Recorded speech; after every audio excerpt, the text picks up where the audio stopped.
ढीले ढीले काम नहीं चलेगा। राम राम। हमारे आज इस खटकर टोल कमेटी द्वारा आयोजित इस कार्यक्रम में उपस्थित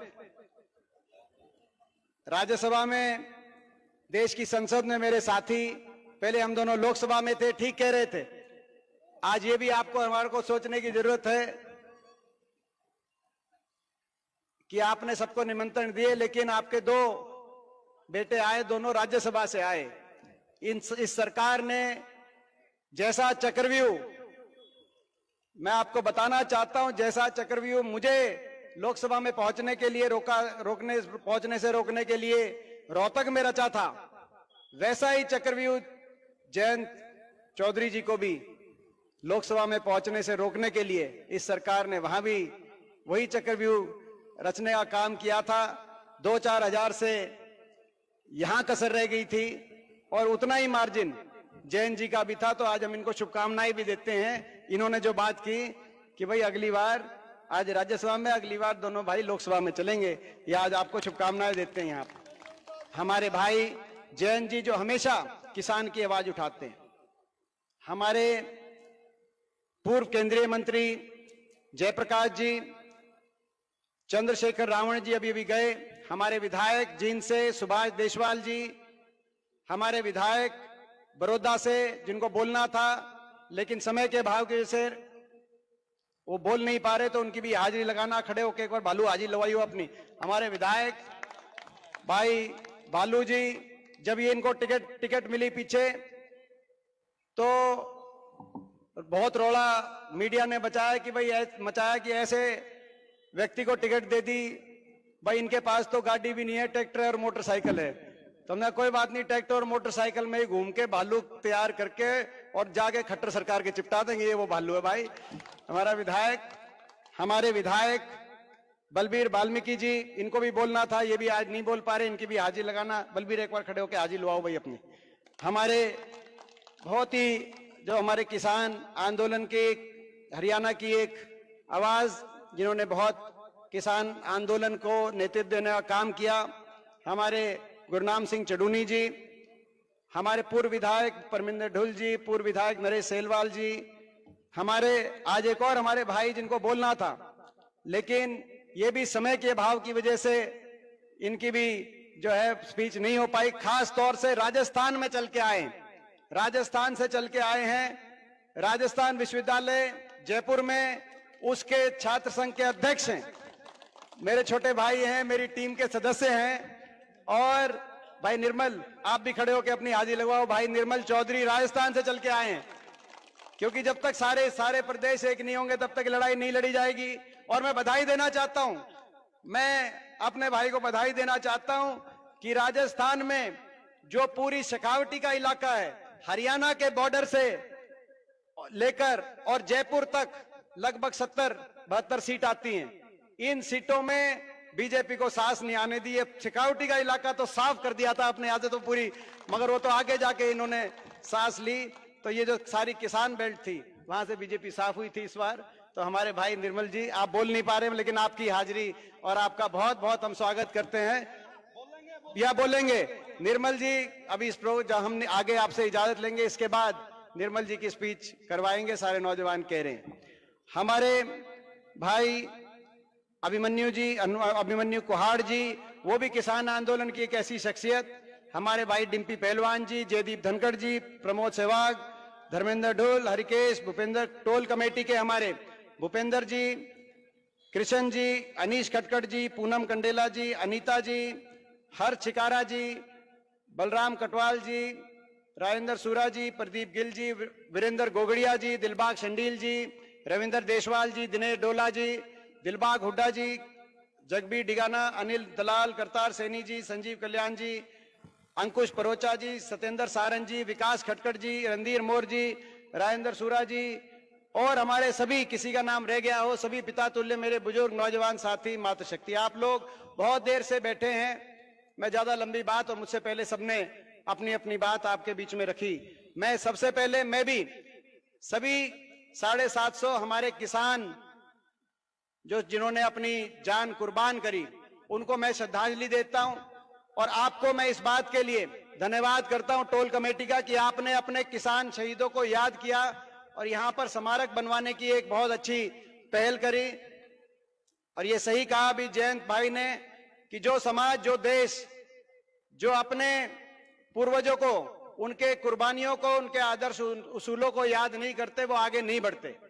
तो जब तक हम याद नहीं करेंगे कुर्बानियां हमारे किसान भाइयों की, तब तक आगे कौन किसान की लड़ाई लड़ेगा। तो आज आपने बहुत अच्छा ये एक पहल करी है, मैं अपनी तरफ से आपका धन्यवाद करता हूं। एक किसान का बेटा होने मैं आपका धन्यवाद करता हूं, आपका भाई होने के नाते मैं धन्यवाद करता हूं। मुझे बहुत बार खटखड़ टोल पे आने का अवसर मिला जब आंदोलन चल रहा था, और मैं ये कह सकता हूं कि कभी भी आपके बीच में जब मैं पहुंचा तो मैं किसी राजनीतिक दल का व्यक्ति होने के नाते या सांसद होने के नहीं पहुंचा। मैं एक किसान के बेटे के रूप में हमेशा आपके बीच में मैंने आके आपका समर्थन साथ, जो हमारा सबका कर्तव्य बनता था पूरे प्रदेश में। मगर आज मैं एक बात राजनीति से ऊपर उठ के कहना चाहता हूं। आज जो आपको और हमको इस आंदोलन से सबक लेने की है, सीखने की, एक आंदोलन चला। यह सही बात है कि किसान आंदोलन देश के इतिहास में 13 महीने इतना लंबा आंदोलन, लाखों की संख्या में किसान दिल्ली के चारों तरफ बैठे हुए, 750 किसानों की जान चली गई, हर रोज एक शव वापिस आता था, हर रोज कहीं चिता जलती थी किसी की। ऐसा आंदोलन देश के इतिहास में कहीं कभी नहीं हुआ इन 75 साल में। जो ये बोलते हैं 75 साल में, 75 साल में ऐसा आंदोलन भी देश के किसान को नहीं करना पड़ा। लेकिन 75 साल में ऐसा अहंकार भी देश की किसी सरकार को नहीं हुआ। मैं बताना चाहता हूं उस आंदोलन के बीच में जब वो आंदोलन चल रहा था, मैं इसीलिए आपने कहा था वो के बीच में इस पंचायत में, क्योंकि आपके बीच में नहीं बोलूं और मैं कहां बोलूं। वो ऐसा समय था कि देश की सबसे बड़ी पंचायत में मैं जाता था। हरियाणा से 15 सांसद हैं, आपको पता है, 10 लोकसभा के, 5 राज्यसभा के, 14 सांसद भाजपा के। मैं एकमात्र विपक्ष के सांसद के रूप में देश की सबसे बड़ी पंचायत में जाकर जब मैं बोलता था किसान की बात मानो, तो पूरी भारतीय जनता पार्टी कहती थी नहीं मानेंगे। मैं कहता किसान की बात नहीं मानते तो किसान को किसान मानो, कि नहीं मानेंगे ये तो उपद्रवी हैं, ये तो आतंकवादी हैं। तो कैसे क्या क्या शब्द, क्या क्या अपमानित शब्दों का प्रयोग किया गया होगा, आप अंदाजा लगा सकते हैं। मेरे को सौभाग्य प्राप्त है आपके आशीर्वाद से, मैं पिछले 20 साल से संसद का सदस्य हूं। शायद मेरी उम्र में इतना सौभाग्य देश में किसी को नहीं मिला, मैं अपने आप को सौभाग्यशाली मानता हूं। लेकिन मेरा दुर्भाग्य भी कि मैं ऐसे समय मैंने वो नजारे देखे देश की पंचायत के, उससे 5 किलोमीटर दूर हमारे काका ताऊ बैठा है टिकरी बॉर्डर पे, सिंगू बॉर्डर पे हमारे काका ताऊ, हमारी महिलाएं वहां पर लाखों की संख्या में बैठी होती थी। हम धरने पे जाते थे, कभी खटखड़ टोल आते थे, कभी किसी और टोल जाते थे, कभी किसी जहां कोई किसान शहीद हो गया उसके घर जाके उसके आंसू पहुंचते थे, और अगले दिन पहुंच जाते थे देश की संसद में कि कम से कम इनकी सुनवाई करो। अगर आप इनकी बात नहीं मानते, इनको किसान नहीं मानते, इंसान तो मानो, कम से कम सहानुभूति के 2 शब्द इनके लिए आप कह दो, संवेदना प्रकट कर दो। किसी धरने पे किसी की अगर तबीयत खराब हो जाए तो प्रशासन में हड़कंप आ जाता है। लेकिन ये कौन लोग हैं जिनको आपने देश का हिस्सा नहीं मान रखा? इनके 750 शव उठ गए इन धरनों से, लेकिन सहानुभूति का कोई 2 शब्द भाजपा के किसी सांसद मंत्री ने कोई शब्द नहीं कहा ये देशद्रोही हैं। और तभी उनकी आंख में आंख डाल के मैंने वहां संसद में कहा था प्रधानमंत्री जी की, गृह मंत्री जी की, कि जिनको आप देशद्रोही बता रहे हो ये वही लोग हैं जिनका एक बेटा ट्रैक्टर का एक हाथ में स्टीयरिंग पकड़ के देश को खाद्य सुरक्षा देता है, तो दूसरा बेटा स्टेन बंद पकड़कर चीन और पाकिस्तान की बॉर्डर पे देश को सुरक्षा देने का काम करता है। देशभक्त कौम है, आप इनका यूं तिरस्कार मत करो। ऐसा अहंकार, ऐसा समय देखा मैंने वहां।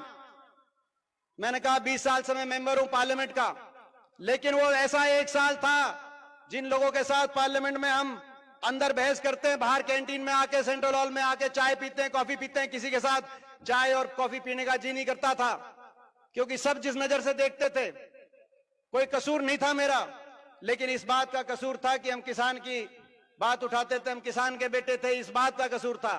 बाहर आके किसी के साथ चाय कॉफी पीने का जी नहीं करता था, पानी पीने का भी उस पार्लियामेंट में जी नहीं करता था, सीधा धरनों पे आते थे, या किसी ऐसे परिवार में जिसका कोई चला गया। मैं एक बात कहना चाहता हूं राजनीति से ऊपर, क्योंकि राजनीतिक मंच नहीं है, कम से कम वैसे तो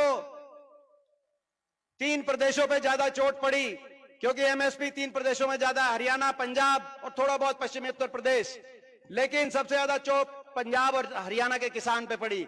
कम से कम जब पंजाब पे चोट पड़ी, पंजाब के सारे सांसद, चाहे कोई आम आदमी का हो, चाहे अकाली पार्टी का हो, चाहे कांग्रेस पार्टी का हो, सारे सांसद किसान के साथ खड़े हो गए। लेकिन जब हरियाणा के किसान पे वही चोट पड़ी, तो हरियाणा के 14 सांसद, सारे सांसद किसान के खिलाफ संसद में खड़े हो गए और मैं अकेला वहां पड़ गया। मैं आपको इसीलिए कह रहा हूं, राजनीति से ऊपर उठ के कम से कम आने वाले समय में आपको समझ से काम लेना है और समझदारी से, जो चौधरी चरण सिंह कह के गए कि एक आंख खेत की डोली पे और दूसरी आंख दिल्ली की राजनीति पे आपकी होनी चाहिए, समझदारी से कम ऐसे फैसला लेना कि कल को हरियाणा प्रदेश के मजदूर पे, किसान पे अगर कोई चोट मारता है तो उसकी गवाही देने के लिए संसद में और विधानसभाओं में गवाही देने के लिए कम से कम खड़े हो जाए, उनका मजाक बनाने के लिए कम से कम खड़े ना हो। ये मैं आज आपके बीच में, क्योंकि मैं आज आपके बीच में नहीं कहूंगा तो और कहां कहूंगा, राजनीति की बात मैं आज नहीं करना चाहता। मैं तो यही कहना चाहता हूं कि आज आपकी भावना का हम धन्यवाद करते हैं। यहां पर स्मारक बनाने की बात आई है, मुझे नहीं पता कि ये जो है यहां पे भूमि उपलब्ध है या ये भूमि खरीदी जाएगी।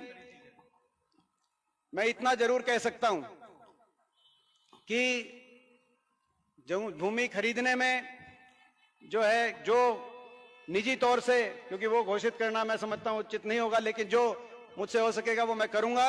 और अपने सांसद कोटे से यहां पे शहीद स्मारक जो बनेगा, क्योंकि आज ठीक है 14 होंगे बीजेपी में, मगर एक एमपी कोटा थारे पास भी है, अपने एमपी कोटे से 21 लाख की घोषणा मैं यहाँ पे अपना जो भी आप बनाएंगे, मगर वो जब जगह आपके पास होगी उसमें वो खर्च के काम आएगा। और दूसरी बात, 6 महीने के बाद भाई ये जो है इसको पूरा ही आपको कहने की जरूरत नहीं पड़ेगी, मेरे को भी कहने की जरूरत नहीं है। मौका लगेगा तो आप जो कहोगे जो है, कलम मेरा होगा, हाथ आपकी होगी, मेरे को कुछ आपको कहने की आवश्यकता नहीं है। मैं ये भी कहना चाहता हूं, आखिरी बात, ये जो 750 परिवार थे, इसमें जो हरियाणा के परिवार थे, हुड्डा साहब ने फैसला लिया कि कांग्रेस विधायक दल सारे एमएलए इकट्ठे करेंगे। सुभाष गांगुली जी का प्रस्ताव था, जो विधायक यहां बैठे हैं, 2-2 लाख अपनी जेब से देने का काम करेंगे और हर परिवार को 2-2 लाख पहुंचाने का काम करेंगे। अभी जो जोगेंद्र नैन भाई ने बताई